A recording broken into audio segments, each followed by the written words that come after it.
Hey guys, Mike here, the Detroit Borg with a look at the new 2013 MacBook Pros with Retina display. So I have both the 13-inch and 15-inch model, but we're going to take a look at the 13-inch in this video, save the 15-inch for the next video. So we're going to unbox this, take a look at the specs, and see what's new, as well as see what the benchmarks reveal about the performance of these new Haswell machines.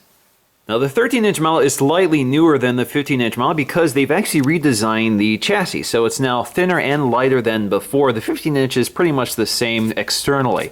Both have received similar internal updates, and we'll talk about that when we get to specific models. But the 13-inch model is now 0.71 inches thin versus 0.75. It's also 3.46 pounds versus about 3.6 pounds from last year. So it's now thinner and lighter. It's actually the same thinness of the 15-inch model now. So the 13-inch model used to be slightly thicker than the 15-inch, so both are now 0.71 inches thin. Now, just like the MacBook Airs, these have also been upgraded to Intel Haswell processors, which really boost battery performance. So we go from 7 hours to 9 hours, which is a significant performance gain. Now, the 13-inch model only comes with dual-core processors, so standard we get a 2.4 gigahertz dual-core i5. You can configure this all the way up to an i7 clocked at 2.8 gigahertz. This also comes standard with 4 gigs of RAM, which is a cut from last year, which had 8 gigs standard, but they've cut pricing down. So we go from $14.99 for base to $12.99 for base. Now the base also gives you a 128 gig SSD. So if you go to the next model up, you get 8 gigs of RAM and a 256 gig SSD. Now the SSD has also benefited from PCIe connections in the motherboard. So you now get faster SSDs with this model. Of course, we'll test this out in benchmarking. We also get Thunderbolt 2.0 or Thunderbolt 2, which doubles the performance of last year's Thunderbolt or Thunderbolt 1. So we go from 10 gigs to now 20 gigs. We also have 802.11 AC Wi-Fi now built into this new MacBook.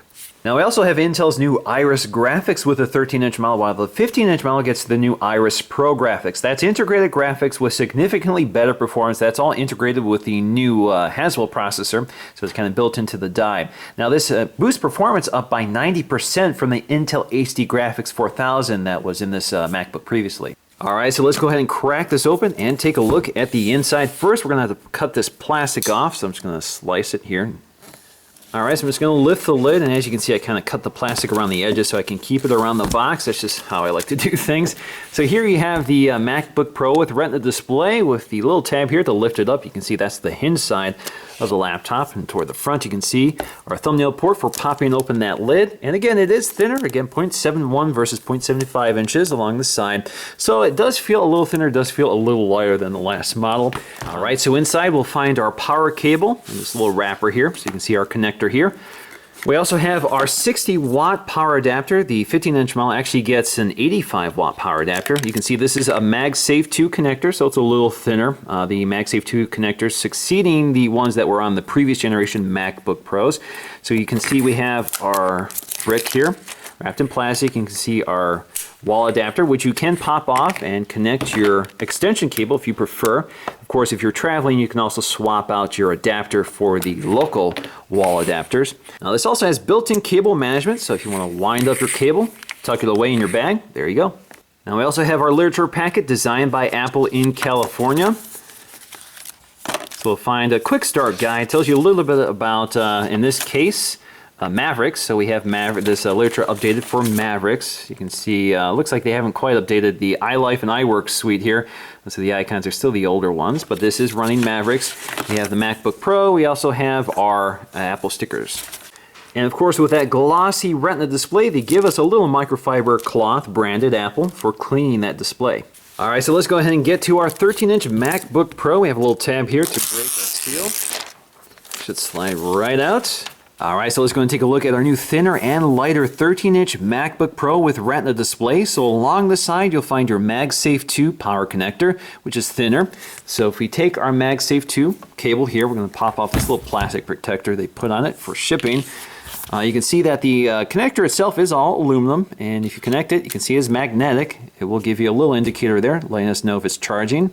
So right now it's green for fully charged and amber for charging, and it easily pops off so you don't accidentally snag it. It's strong enough not to be easily removed, and you can see it pretty much connects by itself if you hover it near the port. You have your new Thunderbolt 2 ports, which also are display ports, so you can output this to two displays if you prefer. We also have USB 3.0. We have our headphone jack and dual microphones.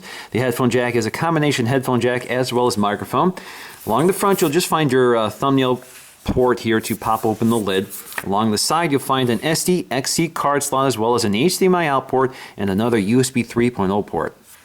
Now along the back, you'll find that hinge along with your ventilation, which is integrated into the hinge. Again, if you look down here, you can see that these ports for the vents are actually drilled or milled into the unibody aluminum. Now taking a look at the bottom, you can see we have a single panel here held on with these pentalobular screws. Now this really isn't meant to be removed. This is not a user upgradable computer. It has RAM soldered to the motherboard. The battery is glued to the chassis. So it's pretty much only meant to be removed by professional service people, such as the Apple Genius Bar or something like that. So when you order your MacBook, keep that in mind. You can upgrade the RAM, and the 4 gigs of RAM standard is a little low. I would recommend upgrading to the 8 gig model, which also upgrades the storage from 128 gigs to 256 gigs. Now along the side, you see we have these vents here, which also act as speaker grills. These also act as structural members here. This strengthens the body of the chassis. You can see that on the left-hand and right-hand side. Up here, you'll see your Mac Pro branding along with your serial number and information. All of this has been removed from the screen. This used to be on the screen with the old MacBook Pros. All right, so let's go ahead and open our MacBook Pro for the first time. So we lift the lid here. You can see you can lift the lid without having to hold them apart. So there's just enough force to keep the lid sturdy without lifting the entire MacBook up. So very nice. You can see we have our paper here protecting the screen from the keyboard. So if we take a look at that hinge, you can see the ventilation in the chassis. So we have our full-size glass trackpad with multi-touch, one of the best trackpads in the industry. We also have our full-size backlit keyboard with our standard OS X controls up here. So we have launcher as well as mission control. We have our media controls for volume. We have our power button, escape, our screen brightness, as well as our keyboard brightness. Before I turn on this display, I just want to show you the anti-reflective properties here. So you can kind of see that it does a pretty good job minimizing glare, but of course this is still a glossy display. Now when this launched last year, Apple claimed that this was 70% less reflective than the at the time current MacBook Pros. Now the 15-inch MacBook Pro, the one without the Retina display, has been completely discontinued while the 13-inch MacBook Pro is still around. All right, so I'm just going to power this on for the first time. Just tap and hold the power button in the upper right corner. All right, so we're going to set this up. We're going to use English. We're going to select our country, United States. We're going to select our keyboard layout for the US. We're going to select my network, which is labeled Time Capsule. Now it's giving me the option to transfer my information from another Mac, from a Time Machine backup, from another startup volume. I can also transfer from a PC, or I can go ahead and do that later. So that's what I'm going to do right now. I'm going to go ahead and log in with my Apple ID. Now it's asking permission to allow iCloud to locate this computer with Find My Mac, which I'm going to allow. So I just have to agree to the terms and conditions. Agree. Next step is to create a computer account so I can name it, I can give it a password, that sort of thing. Now because we're running Mavericks, it wants me to set up iCloud Keychain, which I'll do later. Let's go ahead and register this with Apple. All right, so there we go. We're ready to start using our new MacBook Pro.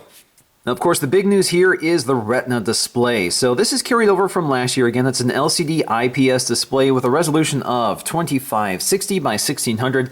That's good for a pixel density of 227. That's the highest pixel density of any Mac laptop right now. At best, the 15-inch model. Now, the 15-inch model has a larger resolution, a 2880 by 1800 screen, which gives a pixel density of 220, so slightly lower. Now, if you look up top, hidden in the bezel is a 720p FaceTime camera. Again, carried over from last year. We also have an ambient light sensor for automatically adjusting screen brightness, as well as an LED indicator letting you know when the camera is active. Now, if you look along the bezel around the glass, you'll see this rubber gasket, which seals up the display and lifts it off the metal body of the chassis. So if you close it, you can see a nice seal around it and a nice cushion to prevent the glass from touching the aluminum. Now, both 13-inch MacBook Pro and MacBook Air are a little different in terms of their packaging. So you can see that the MacBook Air is actually taller, wider and deeper than the 13-inch MacBook Pro. This is a more angular design, so it takes up more volume. The chassis takes up more volume than the tapered design of the MacBook Air. Now, they're actually pretty close in terms of their overall thickness. So this is 0.68 inches, this is 0.71 inches. So they're now very close in terms of their thinness. Now, the interesting thing here is that the MacBook Air at its thickest point is thicker than the chassis of the 13-inch MacBook Pro. But of course, we have a thicker display for that Retina display on the MacBook Pro. So overall, this is still a thinner design. It's also much lighter. Not quite a pound less. This is 2.98 pounds versus 3.46 pounds. Now you can see there's a little less reflectivity on the MacBook Pro with Retina display, so you can see a little more reflectivity with the MacBook Air. Now, besides higher resolution here, we also have that IPS display versus the MacBook Air's TN display, which looks kind of terrible off axis. So if you kind of bend the laptop down to control glare, you can see the screen washes out while the MacBook Pro stays pretty dark and crisp. Now, if you look really closely at the display, this is far closer than you would work. You can see some pixels here, but it gives you an idea of just how sharp this is versus something like the MacBook Air. Now, if we look at the MacBook Air, you can see just how much more pixelated it appears compared to the 13-inch MacBook Pro. Now, the 13-inch and 15-inch models have the same large glass trackpad. You can see there's a little more space around it on the 15-inch model, but they both have the same backlit keyboards with the same controls, so they feel about the same. Of course, the displays are different, but you can see that the bezel around them are both equally small, so they maintain a pretty small, lightweight, and compact form factor. Now, both of them have the exact same I/O. They both have the MagSafe 2 connector, an SD-XC card slot, 2 USB 3.0 ports, 2 Thunderbolt 2 ports, and both have dual microphones as well as a combination headphone microphone jack. Now, in terms of our benchmarks, if we look at Cinebench, the 13-inch model scored about 20 frames per second and 225 CB on the CPU score. Now, if we go to the high-end 15-inch model, you can see the differences here. So the OpenGL score there is 53 frames per second, and the CPU score is 620. So more than double the performance of the 13-inch model, and that's what happens when you add dedicated graphics as well as quad-core CPU performance. Now, in terms of our Geekbench 3 scores, you can see the 13-inch does a pretty respectable job here, especially on the single core score. It's not a huge gain from the 15-inch model, but of course, with 4 cores on the 15-inch versus dual cores on the 13-inch, there's a huge gain in terms of multi-core score. So you can see it's almost double on the 15-inch versus the 13-inch. Now, all MacBooks for 2013 have also been updated with PCIe storage, which more than doubles the performance of the SSD read-write speed. So last year we could have expected about 300 on write and maybe 400 on read. This year we're seeing double that with almost 700 on write and almost 750 on read. So in conclusion, the 13-inch MacBook Pro with Retina display is better than ever. They retain that beautiful LCD IPS Retina display. We have a thinner, lighter design that makes you wonder why bother with the 13-inch MacBook Air when you could get something like this now at a much lower price point, $1299. But unfortunately, at $1299, you get a fairly low-spec computer. Now, you get great internal CPUs, you get a great integrated graphics solution, but you only get 4 gigs of RAM and 128 gig SSD. For me, that's a little tight, especially for a computer that you can't upgrade yourself. I definitely recommend going up to the next level. Of course, that increases the price quite a bit from $1299 to $1499, but I think it's worth it. It's more future-proof because you have more RAM for a modern operating system, and you have more storage, so you have less to worry about in terms of running out of storage. So I do recommend the 13-inch MacBook Pro with Retina display. If you can't afford the upgrade, I still think it's a great computer, but I have a hard time recommending something with such little RAM going forward. I think it's worth the investment because if you're going to keep this for a while, you'll definitely want to have RAM that's able to keep up with the latest operating systems. So that's going to do for me in this video, guys. Thanks for watching, and I'll see you again in the next video.